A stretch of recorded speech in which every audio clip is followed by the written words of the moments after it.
Welcome to Master the Path of Money, the promo, your roadmap to financial independence. I am your host, your coach, Drew Lee.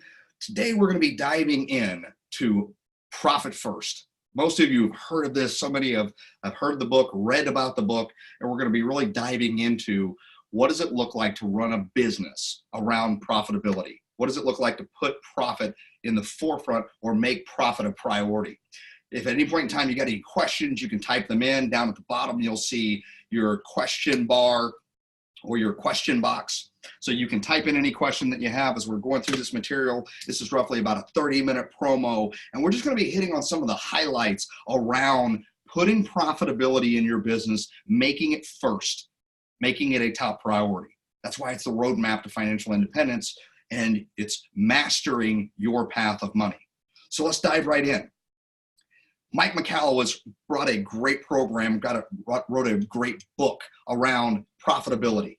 All right, transforming your business from a cash-eating monster to a money-making machine. A path to profitability and keeping more of ultimately what you make. I mean, there's a reason we went into business. If you're an entrepreneur in today's business world, you go into business with the idea of this is going to be my passion and this is going to fund my perfect life. You know, purpose of business is to fund your perfect life, right? Well, as you're building this business, if you don't follow a profit and loss statement, use it to make your decisions and help guide basically be your compass and tell you where true north is, before you know it, we can put all of our money right back into the business and there's no profitability. There's a lot of businesses that run nonprofit, and it's not because they're a charity organization, it's because they're not making any money. Well, how does this happen? Well, it happens gradually then suddenly, okay?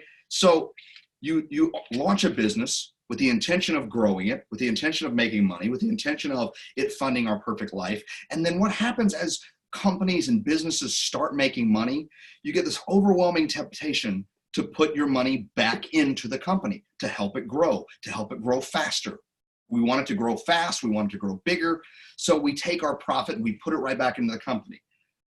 And you should do a certain percentage of that. You know, if you're in the real estate industry, there's a great model in the book called The Millionaire Real Estate Agent, and it tells you how much to put back into your business. Roughly about 10% of your gross income should go back into marketing, your lead generation, your prospecting, developing or growing your business. If you're in another line of work or you own a different type of business, research and find who is succeeding at the highest possible level in your industry. What do they do? What are their best practices? So as you make money, you can eliminate the overwhelming temptation to put it all back in. There's a lot of things that happen in business today that have kind of skewed our compass or our true north. One of those is, let's use the example of Amazon.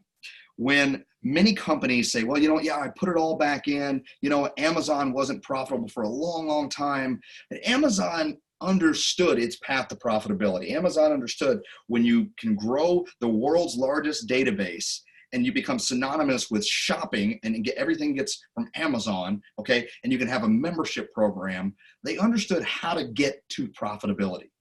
They weren't just, randomly shoving money back into a funnel and it was just being gobbled up like a shredder. They did things specifically saying, our goal is to grow the world's largest database. And then we can sell those same people multiple items. So they understood how to get there.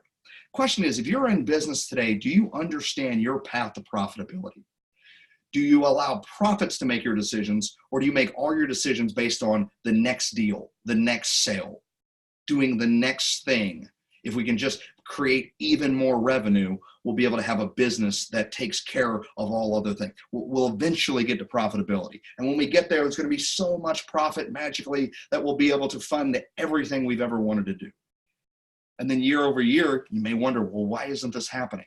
What is getting in the way? What's happening here? So Mike's book, Transform Your Business from a Cash-Eating Monster to a Money-Making Machine, is about putting a model in place that says, pay yourself first. Is the idea of paying yourself first new?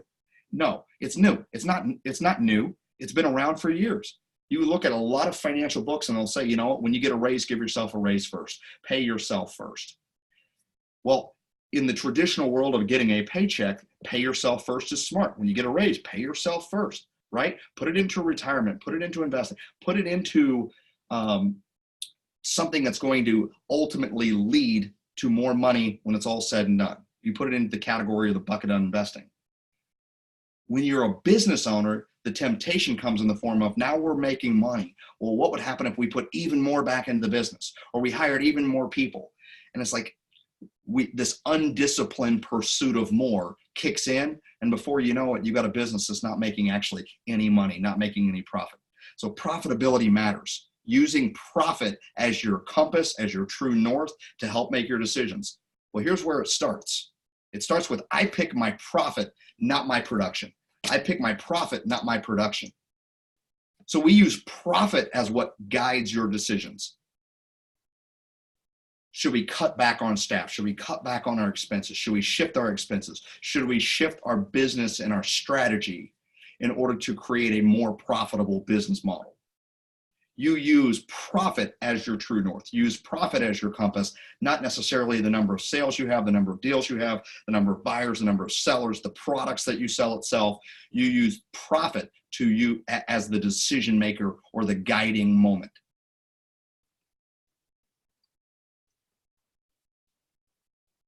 Well, let's work with our model. This is the path of money. This is how money works. If you've ever been in any of the webinars, you're always going to see this because this is our model that we work from. You've got the capital. We've got a human capital. This is money we work for. This is what comes in. You work for this money, all right? Then with your cash flow, you ultimately have 4 choices of what you can do with it. You can spend a percentage, donate a percentage, hold, which means save.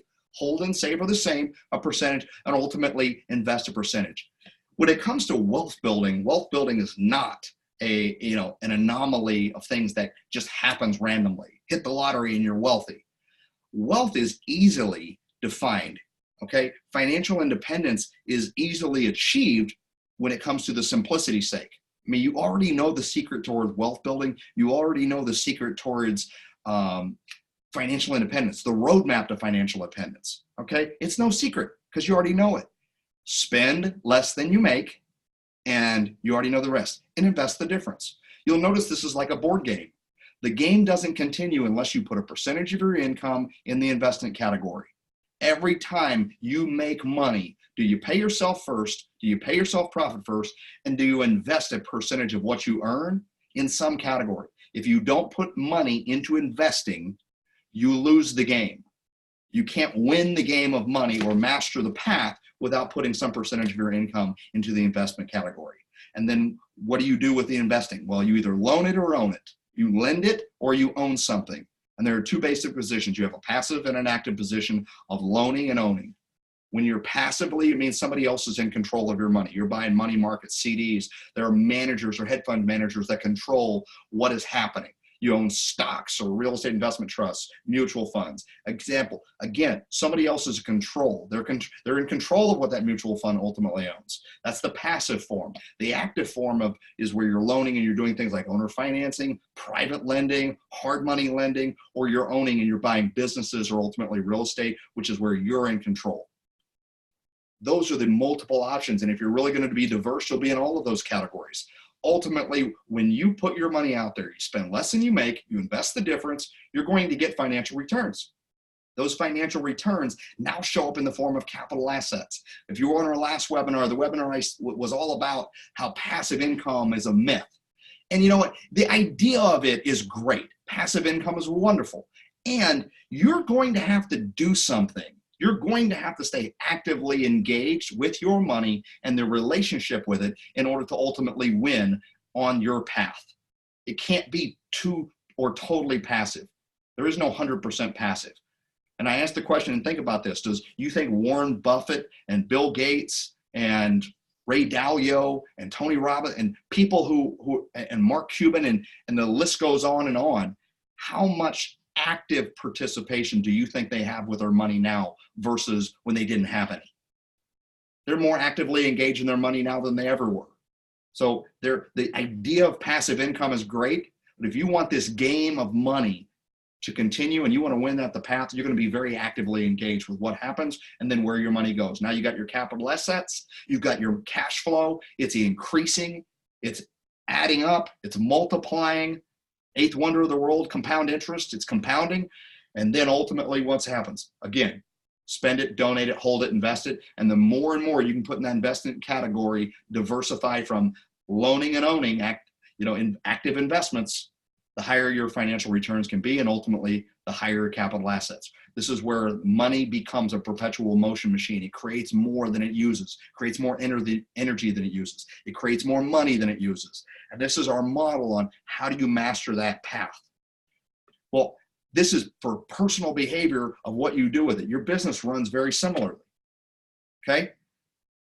But what's your story and where did it start? What's your story around profitability? What's your story around growth, spend, grow, spend, grow, spend? And you got a warning, you know what? Arrogance, or if you've read the book, How the Mighty Fall by Jim Collins, How the Mighty Fall, it says, you know what? The very first thing that happens on a business demise is hubris or arrogance born of success. Hubris born of success. That's where your ego gets in the way and you think you know more than the market. You think you're invincible. So you just grow and spend and grow and spend, and you're not holding your business accountable to produce a profit or a profit percentage. We're not making decisions based around profitability or what will enhance or increase profitability. We're just making decisions around, great, well, if we do this, we'll grow even more. We'll grow even faster. You got to put your ego and check your ego at the door and say, you know what? There's proven formulas and models of how do you grow a profitable business in every industry out there. Just look at your industry and see who's the most profitable competitor in this space. What if I did what they did? What if we followed that business plan or that business model? You know what I mean? Just think about it. In the airline industry, the one airline that consistently makes money is Southwest. And yet none of the other airlines are copying them. You'd think at some point in time they'd get a grip or get a clue of there's a way to do business. They make money, they make more money, and they seem to be consecutively making money year over year. Perhaps we should do what they do.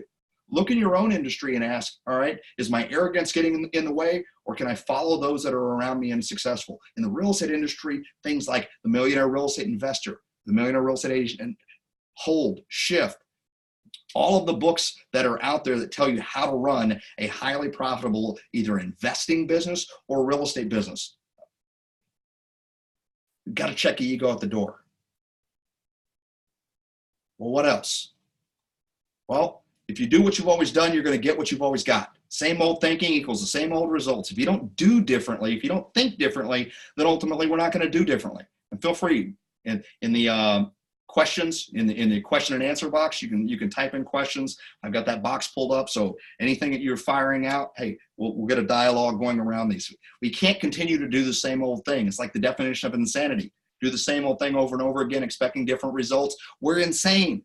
Well, if we think we're just going to shove more money at a problem that we haven't figured out how to profitably get our way out of, we're just going to eat more and more cash into the business itself. And that's not what we're here for. That's not why we got into business. We got into business because we want to make a fun, a great life, doing what we absolutely love to do. Well, many businesses and business owners feel they get trapped. You've got your sales, your gross commissions. If you're in commission business, you've got your sales minus your expenses equals your profit, right? Well, what if your expenses are out of control, or your cost of goods or cost of sales are out of control? What if there's nothing left after your cost of sales or your cost of goods, then your expenses? What do you mean profit? Well, this is the old model. This is how we get trapped. It's the bad news. But there is a light at the end of the tunnel. The traditional way of thinking is sales minus expenses equals profit, right? Well, it didn't have to be that way, because then what ends up happening is, well, now we got profit, all right, minus more expenses to increase revenue to cover the expenses. And the hamster wheel just continues to turn until we end up with no money, no profit. Worse, business debt that then it can accumulate and be attached ultimately to personal debt. Well, how does that happen? Many business owners, they start a business, they start funding it, they start growing it, and it's like our child. It's like we'll do anything for our kids. There's no question of what we'd be willing to do for our kids. Well, business ends up being like our kid. It's like our child. As it gets in trouble, or if it gets in trouble, many business owners end up going into their personal assets, their personal reserves, everything that they own, with the idea if we could just revenue, get more sales, make more sales, we could get our way out of this mess. We could find a solution here. So now they go into personal debt, personal obligations, taking out lines of credit to fund a business that, once again, eats all their cash because of how it's ran, ultimately leading to no money. And we just magnify ultimately the problem until it becomes unbearable. This is where businesses ultimately lead to capitulation and no longer being in business, irrelevance. Number 5 of How the Mighty Fall. If you've never read that, one of the best business books out on what are the mistakes we need to avoid and be aware of to end up growing a great business. If you want to know how businesses succeed, read. If you want to know how they fail and how to avoid it, check out How the Mighty Fall. Jim Collins is a great author overall. All of his books around business, Good to Great, Great by Choice, how to 10x your business, and ultimately How the Mighty Fall. Well, money is 80% behavior and 20% logic. We know the intelligence or the intellect side of money. If you've got a 4th grade education, as I like to say, then you have the math skills to understand money. Well, what this does in Profit First says, well, wait a minute, let's put the business on an allowance, okay? Let's put the business on an allowance that we're going to have our sales, whether it's your gross commission income and you're in a commission-based business, or you're selling. You take your sales, what you earn from those sales, you subtract profitability, you pay yourself profit first, and whatever is left over is what you have to operate and fund your business with. It puts your business on an allowance and it demands profitability.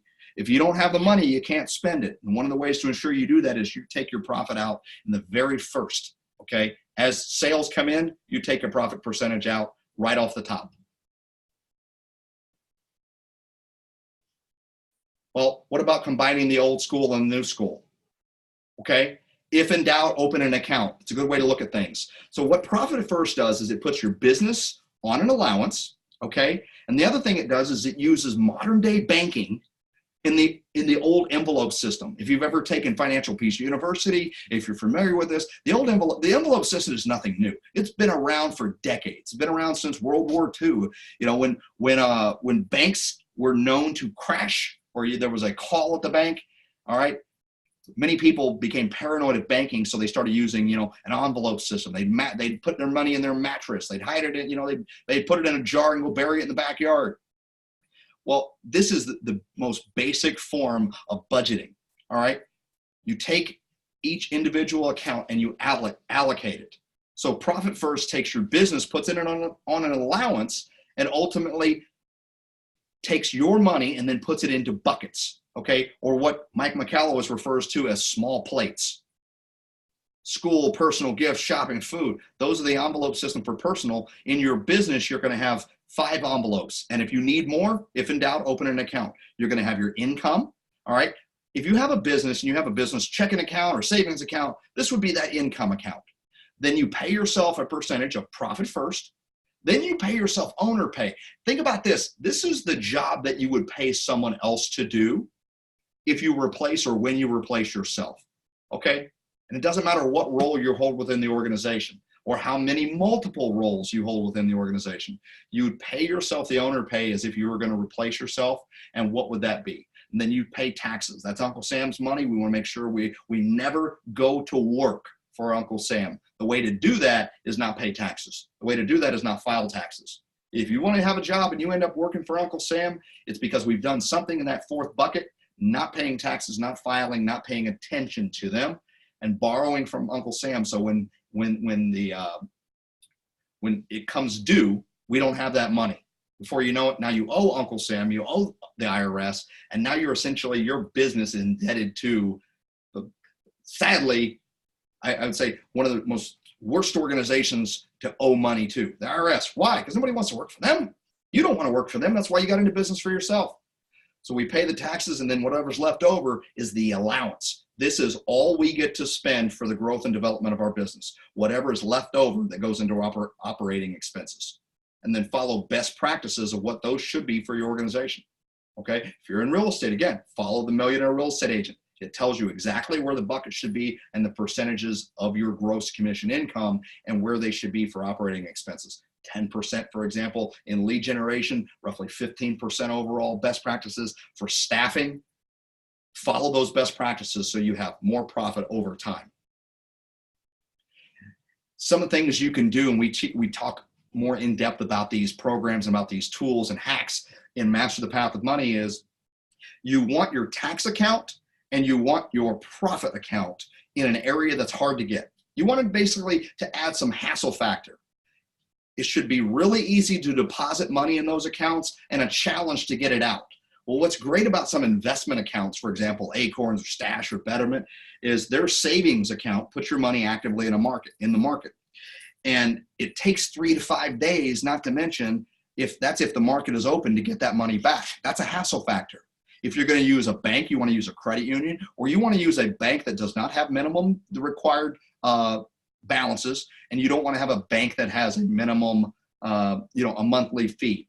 So no transaction fees, no minimum balance fees, can't hold my money hostage, and no monthly fees associated with our accounts. We want to be able to open all of those accounts. Again, your tax account and your profit account should be somewhere that's difficult to get and easy to deposit. You want to make it automated, where the money goes in and it's a challenge to get out, okay? Your income is where your business expenses, or where your business income based on your sales comes in. And then your operating expenses is your checking account, or where you pay your bills from. These are some additional tools we talk more about, Master the Path of Money. You can also join Acorns, acorns.com/invite N29AFM. That code will give you $5 on your Acorns account, and we'll work together on this. Acorns is a really cool program where it takes your sales and increases it to the next highest denomination. So if you go buy a cup of coffee for $6.25, it rounds it up to $7 and deposits the 75-cent difference. And it accumulates over time. Every time it has more than $5 in that account, then it will deposit it into a portfolio of your choosing based on an easy setting of really conservative to really aggressive, with about 3 steps in between. We talk extensively about Acorns and have some fun with it along the way when we're teaching Master the Path of Money. More to follow on that. Well, we want to get financially fit. We want to get our business fit. Well, let's talk about profit first. It's about small plates, eating your vegetables, eliminating temptation, focusing on frequency. There's a model to follow to put profit first in your business. Let's talk about small plates, okay? If you're ever going to diet, then you know it's like, all right, great. If you get a big plate and you're at the buffet, you'll tend to eat a lot more. You ever do that? You ever stand at a buffet or a salad bar and you go through, and then when you're done, you look at this monstrous salad that you can never eat, and it's just supposed to be the appetizer. What happened? They gave you an endless buffet and a huge plate in which to put it on. So we pile it all up. If you're going to increase your physical fitness or your financial fitness, start working from smaller plates. The plates being those individual accounts. It's portion control. It's putting your business on an allowance. It's not letting it obsessively eat whatever it wants. It puts your business on an allowance. So then you can only eat so much, if that makes any sense. Think about it as those accounts of your income account. You pay yourself first, profit first, okay? That's one of the plates. Income is a plate. Profit first is a plate. Your tax account or your owner expenses is a plate. So you're operating from the standpoint of portion control. As the money comes in, we instantly allocate it, so we don't have this huge tray. We ultimately just have small plates in order to eat. Well, what shifts all of this? It's called Parkinson's Law. Most of you are familiar with Parkinson's Law. You just didn't even know it. You know, Parkinson, Northcote Parkinson, he was a British essayist, lecturer, and economist. And he had some great writings, and one of those, it was a little book called Parkinson's Law. In Parkinson's Law, he says, work expands to meet the time envelope allowed, okay? Give a person a job to do and give them a time limit of 3 days. They'll get it done that last day on the 3rd day, all right? Now assign the same job and allow 30 days for it to be completed. Don't be surprised if on the 11th hour of the 30th day, all of a sudden, that activity, that work comes in. That's Parkinson's Law. It's affected you longer than you even realize. He also said, and this is the interesting part, well, how do you bring in money into this? He says that a luxury once enjoyed becomes a necessity. Write that down. A luxury once enjoyed becomes a necessity. I mean, can you remember when we did not have air conditioning in our automobiles, okay? Or a microwave wasn't in every house. Now, I mean, now most homes you walk in and they're built in. You expect there to be a microwave. You leave your previous microwave knowing there'll be a new one at your new house. All right? If you've ever had multiple ovens, All of a sudden, you'll want multiple ovens everywhere you go. Once a luxury enjoyed, it becomes a necessity. How many of you can't wait to get that hot tub at your home? You want to get that spa. You go by the spa place, you see it, you're like, oh yes, it's awesome. You get one. All of a sudden, it becomes a necessity. You can't imagine not having one. And then, of course, 6 months later, it's probably just sitting out there thinking, you know what? I don't know why we bought that thing. A luxury once enjoyed becomes a necessity. I mean, would you even think about buying a car these days without air conditioning? Or would you think about buying a house without a microwave oven or an oven? You know, we expect these things to be done. We expect to have our air conditioner in our home. The things that were once luxury items, now we expect them to become necessities. Because why? We've enjoyed them. He also said that expenses rise to equal income. Write that down. Income is limited for us all, except our wishes far exceed our ability to fund them. So when a pay raise comes along, it's very quickly absorbed by the new definition of necessities. Luxury once enjoyed becomes a necessity. It doesn't have to be this way, and yet it is. For many businesses, once we do something, we're really great at addition, and yet subtraction becomes an anomaly. We add and we add and we add and we add, and the idea of subtracting becomes something that, you know, other people do. We're just going to keep growing. We're going to keep putting more and more back into the business. It doesn't have to be this way. Parkinson's law is something that we'll have to overcome daily. All right. Mike Michalowicz uses the analogy of a tube of toothpaste. All right. When you have a full tube of toothpaste, it's so easy just to take the tube and just put this huge glob of toothpaste on there. And then it falls off, and you might even take it and guess, all right, well, I'll just use some more. Why? Because you have this unending supply. You have this huge supply of toothpaste. So we'll use what is available.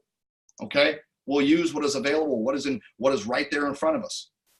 Well, have you ever exhausted your tube of toothpaste?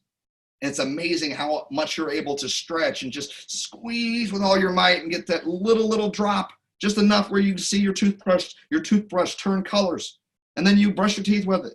And then if you're really creative, you'll cut the end of the tube of toothpaste off, you know what, and reach your finger in there or your toothbrush. It's amazing how long you're able to last based on the amount of supply. Well, is it really the amount of supply, or is it how you utilize it differently when you understand that there's a limitation on the amount that you're able to use or what's available to us? Supply and demand. Parkinson's law must be overcome daily if your goal is to grow a large profitable business. You can win at the game of money, you can win at the game of business, and you can win at the game of profitability just by focusing on changing and shifting our behavior. These are the small plates. The 5 bank accounts, our income, this is the serving tray. Profit, owner pay, taxes, operating expenses, this is the pre-allocated portions. These are the small trays, 1 serving tray, 4 portions, okay? You can read it, the book Profit First, and yet these are the percentages based on your real revenue range. If you're doing 500,000 to $1 million in revenue, okay, you'll take 15% out, all right? Low the bar. If you've never done Profit First, start with a small percentage. Might suggest you start with 1%, just 1%. Take that out first, then you pay yourself again for the number of roles that you have in an organization of what you would pay yourself if you were going to replace yourself tomorrow. That's your owner pay. 15% is a good number for taxes. If you know your bracket's higher, use that bracket. And then your operating expenses, 30% of the income, 40, 50, 65% as you grow your business. This puts your business on an allowance, which is ultimately the goal of Profit First. Small portions, small plates equals a lot of health. If you want to get really successful with dieting, for example, one of the things to do is eat your vegetables first, which is the allocation. As the money comes in, you instantly allocate it out, okay? Automate it. Automate the withdrawals. So you put your money in profitability, a percentage of your income. You do that automated, okay? You take the money out. You put it into your tax account, allocate it out. You want that money coming out. You do that first. So if you eat your vegetables first, for example, you know, you're not going to get full in the bad stuff. You're going to be healthier when it's all said and done. It's going on a diet. It's putting your business on a diet. It's not what you think will happen. It's not what really happens. It's ultimately what should happen. Look at the differences. This is what it means by going on a diet. What should happen is we make the right decisions, use portion control, and put our business on an allowance. Then we remove the temptation. That's why your tax account and your owner profit should be in a place that's really easy to deposit and really challenging to withdraw. 3 to 5 days of a hassle factor will force you to make different decisions with that money. You can't spend it on a whim. Why? Because you've got to go get it first. So you remove the temptation to just withdraw it, okay? If you put your money in a profit account and then instantly withdraw it to cover expenses, you're just playing a shell game with yourself, as Mike says. So if you want to get a better diet, well, take the cookies and put them out of sight. Put them on the top shelf in your pantry. You're going to eat less of them. So you remove the temptation to withdraw it. You remove the temptation of spending the profit or putting it back into the business. You stay on that diet. The other thing that's important is frequency, okay? Keep it simple. Frequency of deposits and withdrawals, all right? We use the 10th and 25th rule in Profit First, all right? That's the day you ultimately go to your account, okay?